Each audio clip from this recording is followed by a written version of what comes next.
The hotel where I work as a receptionist is located in a picturesque suburb. It's a rather old 3-story stone building, with the third floor being an attic filled with various old junk. The rooms aren't many, and all of them are decorated in a vintage style. Overall, it's a very charming place. That evening I arrived for my shift. My coworker handed over all the duties to me and informed me that all the guests had checked out. This was quite strange, as there was usually always someone in the hotel. In my memory, it had never been completely empty before.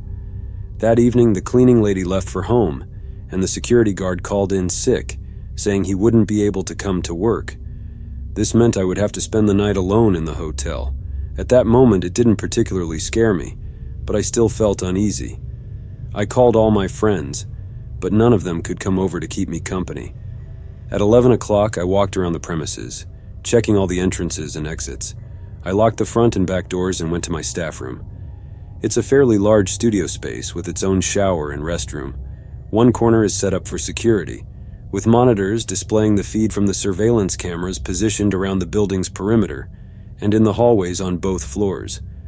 There are no cameras in the rooms, for obvious reasons. I took my book and sat on the couch by the window, waiting for guests. It's worth mentioning that there are phones in the rooms to contact the receptionist, and on my desk, there's a multi-line phone with labeled numbers. Around 1 o'clock, I was deeply engrossed in the interesting plot of my book. It was past midnight and there were still no guests. The hotel was completely silent. Suddenly, I heard a child crying. What nonsense.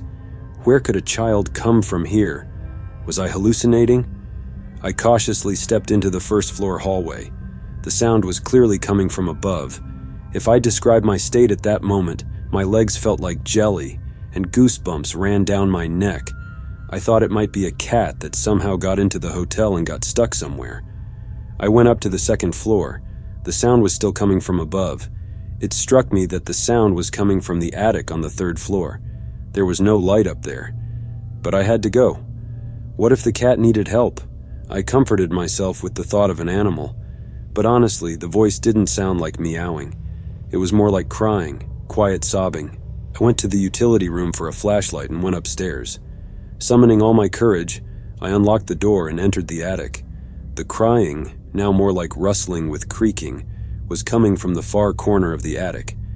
I shone the flashlight in that direction, and saw nothing. Telling myself not to be afraid, I walked over. I saw an old record player near a beam. A record was spinning on it, making the sounds because the needle was skipping in different places on the record.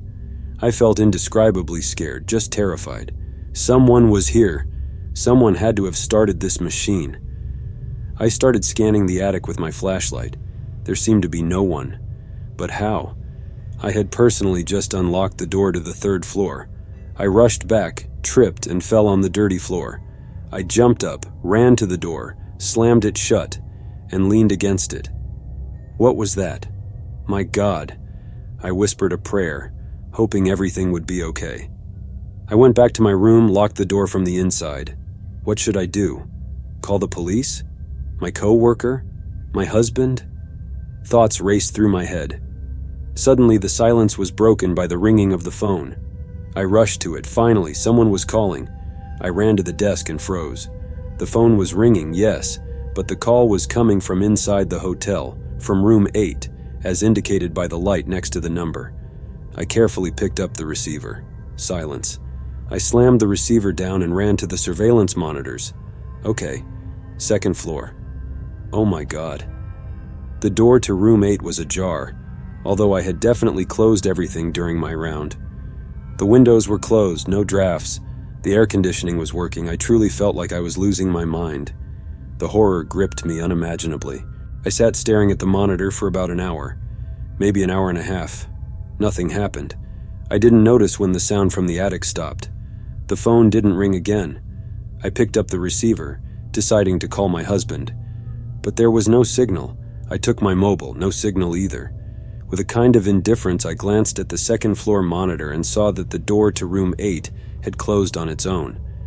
But then the door to room 7 opened slightly. I strained my eyes, trying to see at least a shadow of someone, but saw nothing. However, the wooden staircase from the second floor to the first began to creak. My teeth were chattering.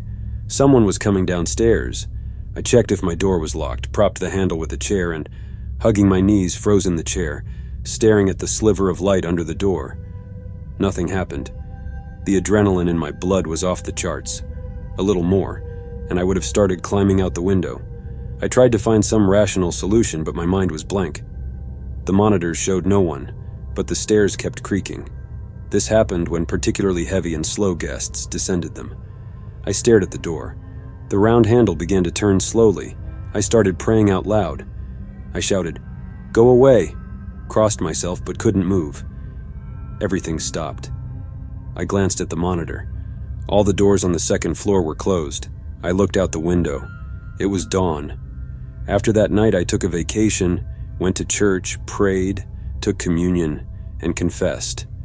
I returned to work, but since then I have never stayed alone in the hotel again. Someone has always been with me.